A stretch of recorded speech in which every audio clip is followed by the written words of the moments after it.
Hello and welcome to the Petticoated Swashbuckler. My name is Maren and today we are making half of a ball gown.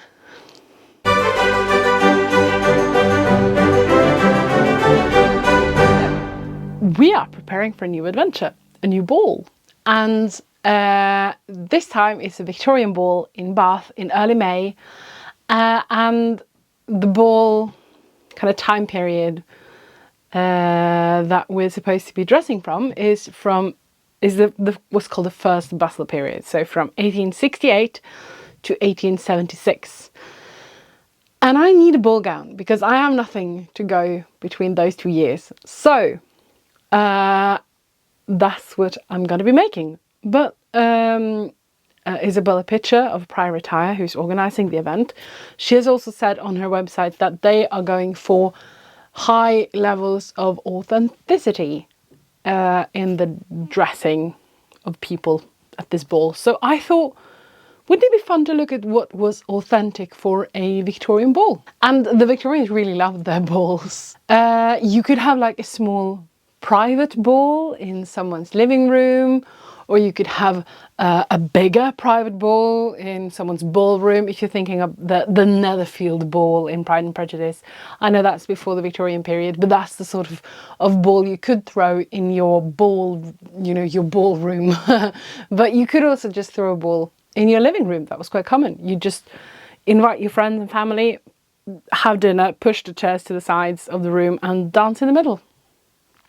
You could also have a more kind of public assemblies, and the one that I'm going to is going to be more of the latter, where everyone who could afford to and who belonged to the right sort of class of people could participate, could come and be a part of the ball. As a difference to the more private balls, where if you didn't receive an invitation, then you really couldn't come. The more public balls were more sort of, if you can show up and pay up and look the part, you're welcome. Now, the Guildhall in Bath is where our Victorian ball is going to be. And it's a beautiful building. It has been a Guildhall in Bath since like at least 1359. A hall for the various guilds, the various trade guilds, where they could meet and agree on rules and regulations for the town. The current one is built in the 1770s, so it would be 100 years old already when this ball is supposed to be taking place. The ballrooms of the Victorian era were often very crowded places, very dim lights. And so you would want your ball gown to catch the light in some way and to sparkle and to kind of play with the little light that was. It's also not a less is more era of fashion. I think I mentioned this in my last video, but I have a friend who refers to this period as leave them wanting less, which I love. And that's really what it is. You wanna have sparkles, you wanna have silk, you wanna have satin, you wanna have velvet, you wanna have gold and silver and jewellery. And it just grows throughout the period, more and more towards the 1875 point. And then it's suddenly kind of, and you have a very simplistic few years. Well, not simplistic, but more simplistic. Just around like 1880, and then it picks up again. but I fell in love with this fashion plate. It's a French fashion plate, I think, and it is said to be from 1875. And I've got some green velvet, and I've got some green silk, and I've got oodles and oodles of golden trim. So yeah, let's crack on. I do have a pattern, but I had to make sure it would go over my cage bustle, so it's mock-up time!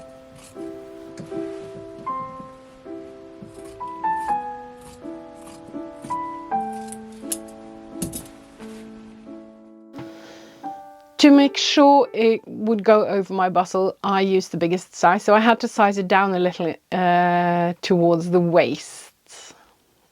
But once I was happy, I went and cut all my pieces from velvet and silk and one from cotton.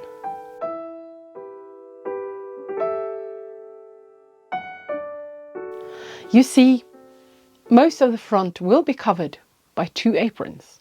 And I don't want to waste velvet fabric on something that nobody's gonna see, so I cut most of the front from a much cheaper cotton twill and only using the velvet for like a few inches at the hem.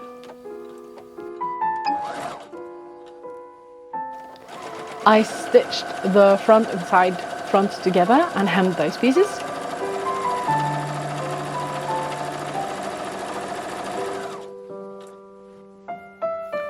I then stitched the central train and the side trains together and hemmed those.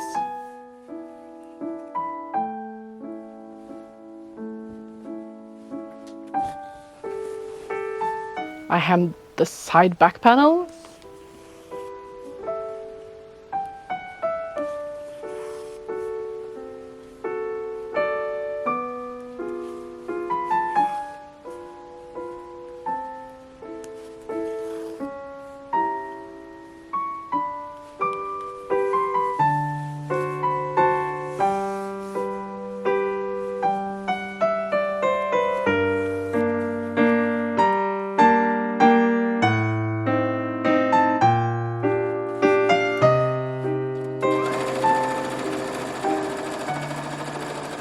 And I went in and hemmed both aprons and the puff for the back. And whereas I hemmed my velvet using bias tape and hand stitched that down, I only did a very quick fold over twice and stitch on the silk, as those hems will be covered with a ton of trim later. And talking of trim, I decided to trim all my bits and pieces before stitching them together. So I trimmed the aprons,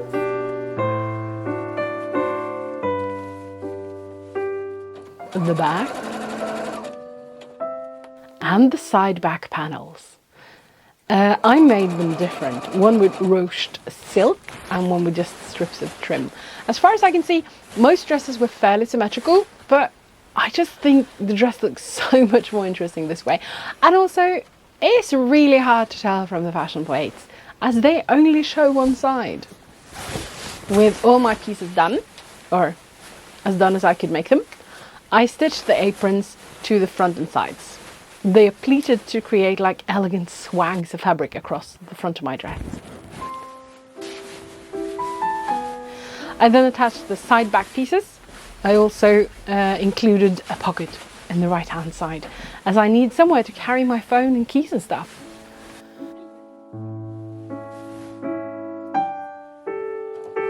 The train should be pleated to fit the back panel, and then a piece of twill or bias tape should be stitched on over the seam to create a drawstring casing to cinch the back in even more. So I decided to pleat the train to the bias tape and then stitch that onto the train.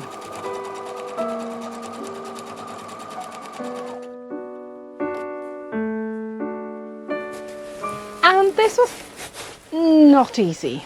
I struggled with this for hours. Both fabrics slid around and didn't want to work with me. I succeeded in the end and inserted a lace into the drawstring casing.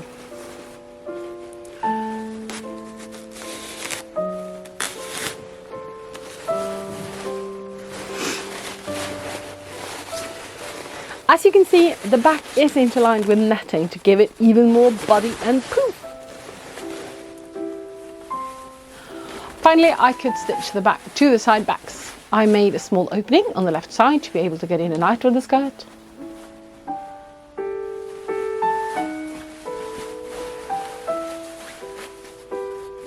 I put it on my dress form and immediately decided that I needed even more trim.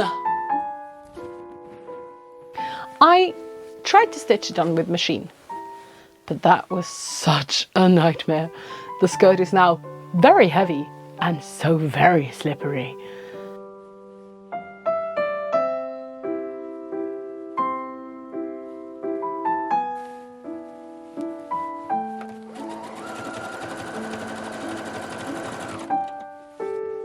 So I decided to stitch the remaining trim on by hand, which didn't really take a lot of time, so I regret not trying that in the first place.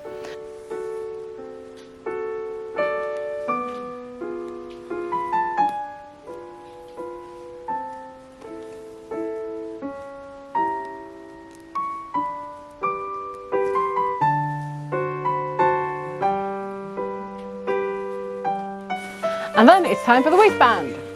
Super simple. I pleated the back to fit, stitched down by machine, and then folded over and covered all raw edges by hand.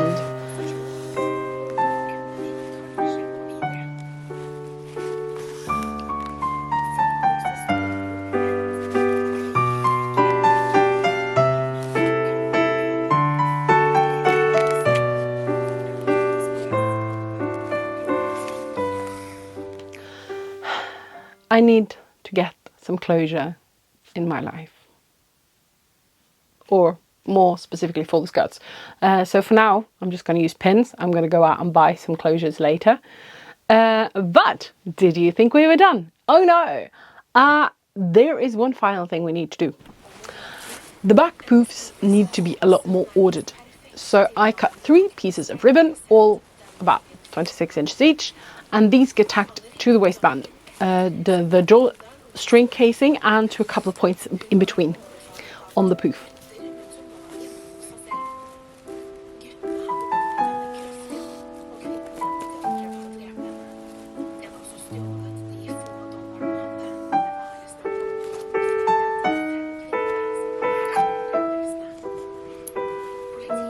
For the final touch, I also tacked 2 pieces of ribbon to the side seams and tied them in the back just to keep the poof from being pulled forward.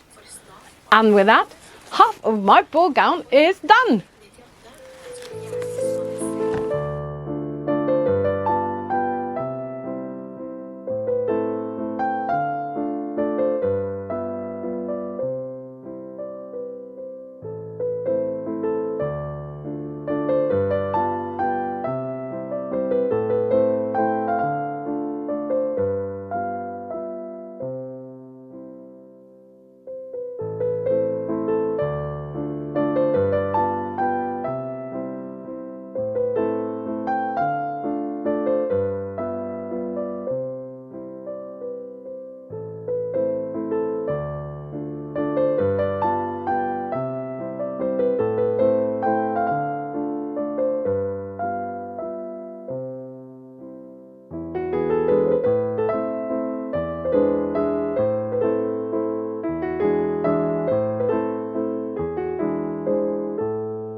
I am super happy with this. It feels very luxurious. It feels very over the top. I'm excited to see how it will look with the bodice. So yeah, fun times. Next up will be the bodice, of course. But until then, bye!